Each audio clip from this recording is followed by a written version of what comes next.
Hi everyone, it's Ryan here. Happy Thursday, guys. Welcome to my room.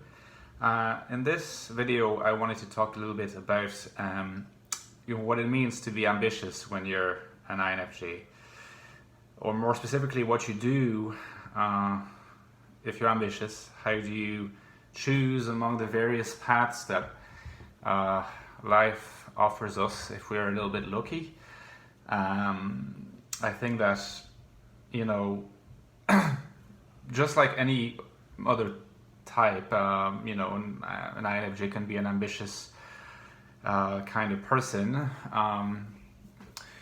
You could also sort of argue that it's better to be ambitious than not to be ambitious at all, if ambition gives meaning to your life and gives you a sense of direction.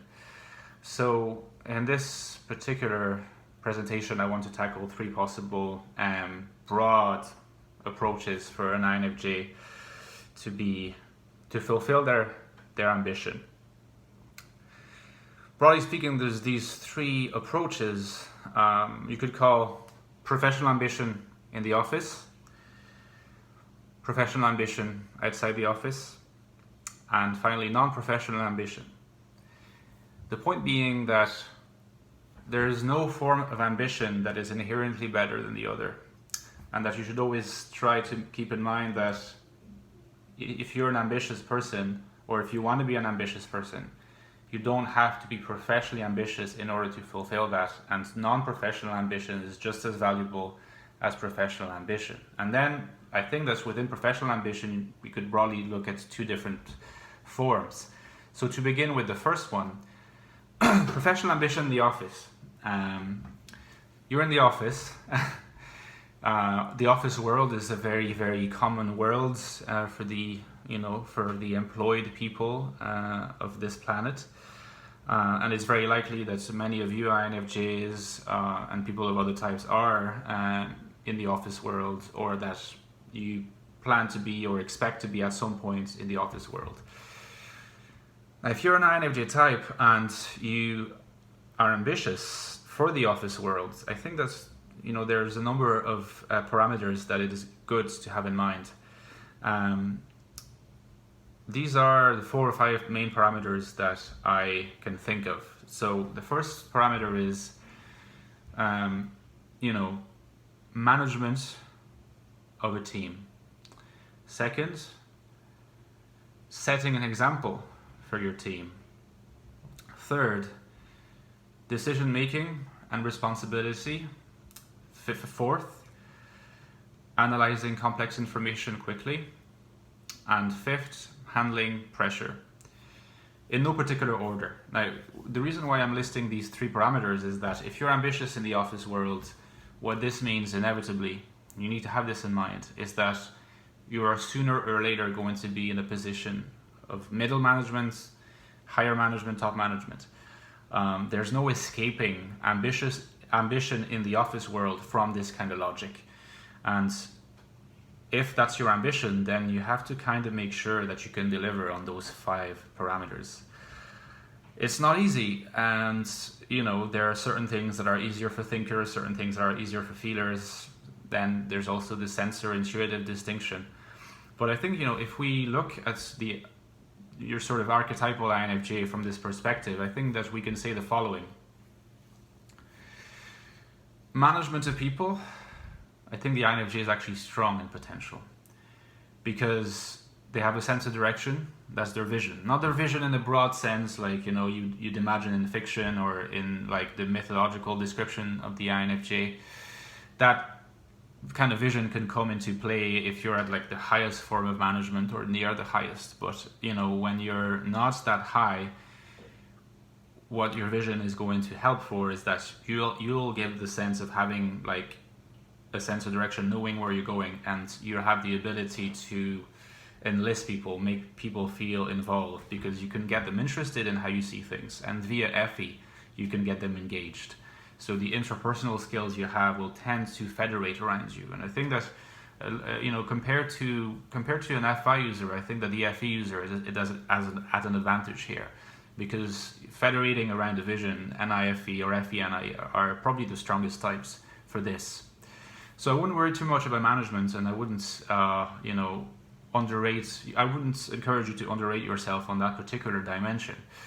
When it comes to setting examples, so, being a model, let's say, of justice and seriousness and virtue, that kind of thing, again, thanks to an INFE, I think that if you're not a dysfunctional INFJ and you're true to yourself, you can here again set an example, maybe by trying to focus on taking responsibility, which is another dimension, and justice over mercy. In the office and work environment, what you want to focus on is treating everyone equally, making everyone feel equal, and that there is no particular kind of favoritism. I think again that INFJs can be well suited to that on the condition that they manage to kind of extricate themselves a little bit from their subjective proclivities, which exist for everyone. It's quite possible in these cases that thinkers, particularly extroverted thinkers, are a little better at that, focusing on outcomes and then, people that they particularly like. You want to be careful because sometimes with FE, even if it's unconscious, you can show on your face that you like a person better. It's good to try to make sure that in the office environment you don't show that too much. Now, the third dimension, taking responsibility and making decisions. Again, extroverted feelers, you're dominant intuitive, introverted intuitive, but you are a judger. You are a judger, which means that your judgment function is extroverted, which means that even though you might not realize this or might not think this, you actually are good at decision making, and decision making comes easier to you than it would to someone who's like an introverted feeler, dominant or auxiliary. You just have to gather the confidence to realize that. But I think that in the office world, in the management world, you can actually come to allow that ability to grow and realize that you like it. Again, from this perspective, it's good to imagine yourself as a kind of introverted version of an ENFJ. A lot of the qualities are there. Now, the trickier, I think, dimensions where the INFJ has really to think hard on whether that's something they can deal with is analysis of information, complex information within short time frames, and handling pressure. These go together because there's obviously no doubt that an INFJ, being an INFJ, an intuitive type, correlated with an average IQ that's probably above 120, is going to handle information, even complex information, is going to be able to do that. The question is, quickly, in a fast-paced, changing environment, on an everyday basis, can they sustain it? And that's where the whole burnout and pressure thing comes into play. Because of our makeup, I think that we tend to absorb a lot of negative emotions of others and not to be always able to externalize the pressure. We take it upon ourselves, and which that means that not only can we feel stressed by a fast-paced environment in which there's a lot of change, partly through being introverts, but also we can be the best at analyzing information quickly if it's in a few instances over a couple of weeks, because we can outperform others. But when it comes to being able to sustain this, what that means is sustaining it without ending up feeling overstressed, burnt out, unable to actually continue to perform because of the physical limitations of it. So obviously you can meditate, you can do sports, you can do lots of things, have a healthy social life to make sure that the stress doesn't overwhelm you.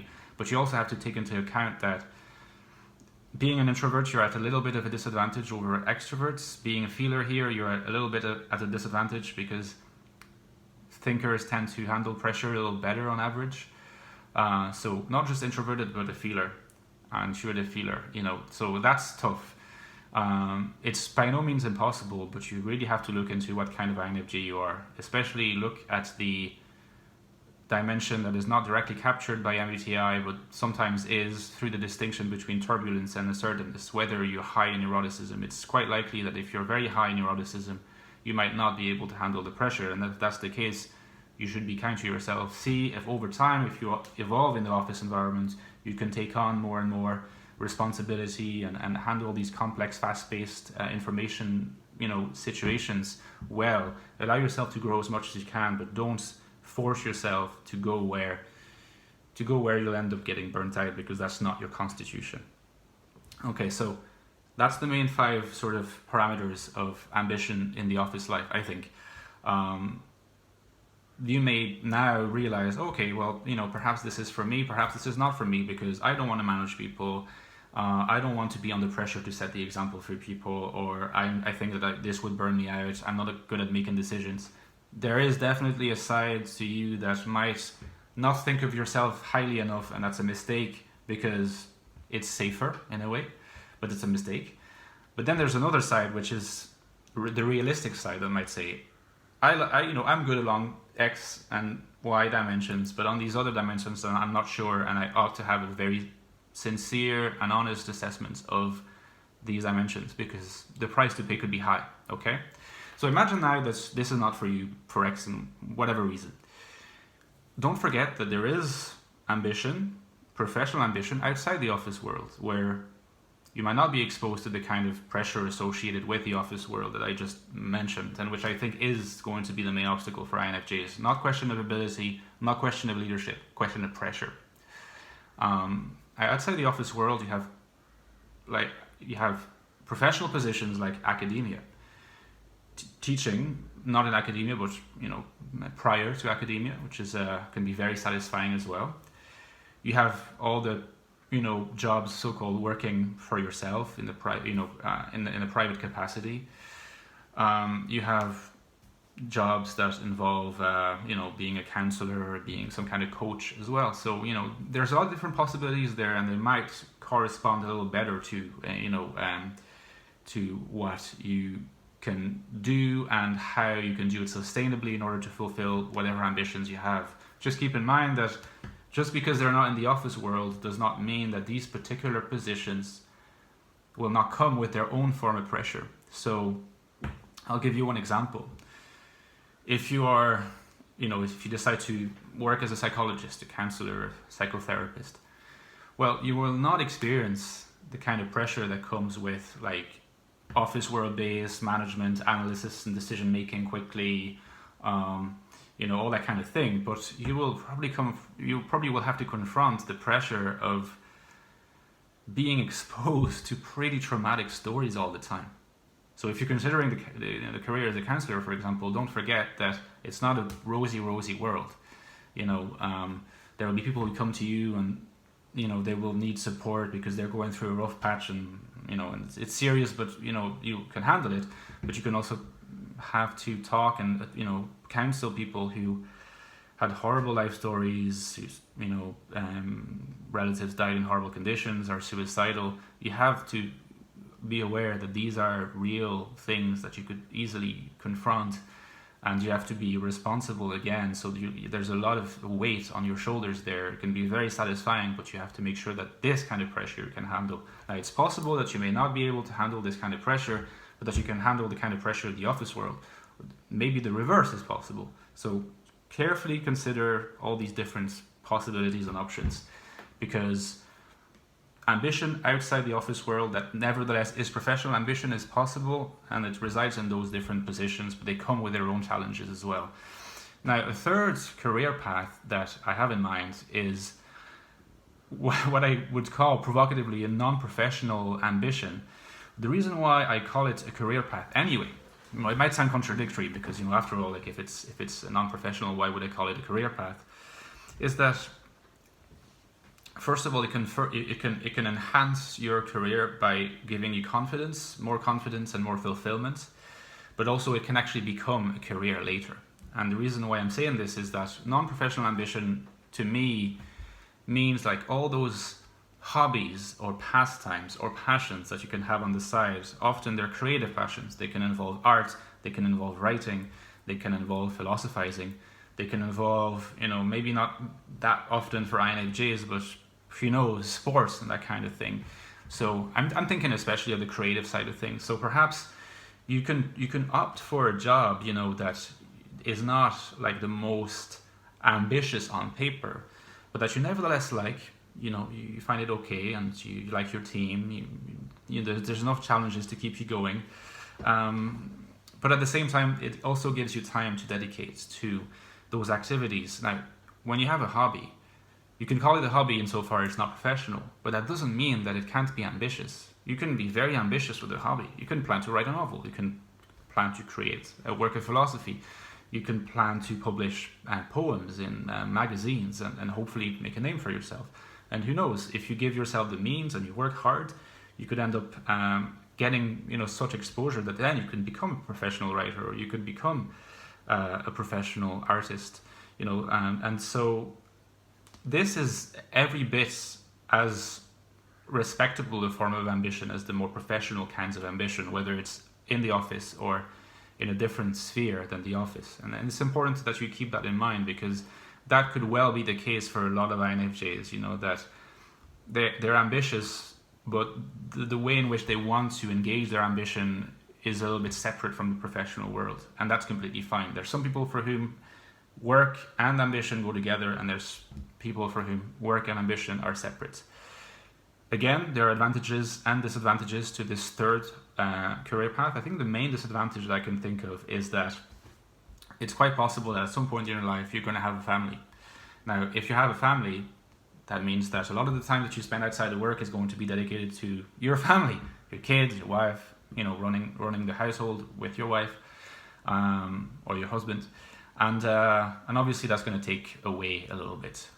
Whereas if you are ambitious in the office world, or in the professional world at large, you can remain ambitious. You can continue to fulfill your ambitious needs and desires while having a family. It's just that when you have your free time, you dedicate it to family. So it's all a case of trade-offs and being aware of these different possibilities. Also keeping in mind that even if you have a family and you have these things on the side that you care greatly about and that you're ambitious about, what matters most is not that you dedicate like 3 hours a day to them, because you won't be able to do that, at some points in your life, most likely. What matters is that you continue to do it, even if it's a couple times a week, you keep it going, because, life is ahead of you anyway, so there's no real rush. And if you're not in the professional world, there's no deadline, okay? So that was my little piece of advice. Let me know what you think. Ciao.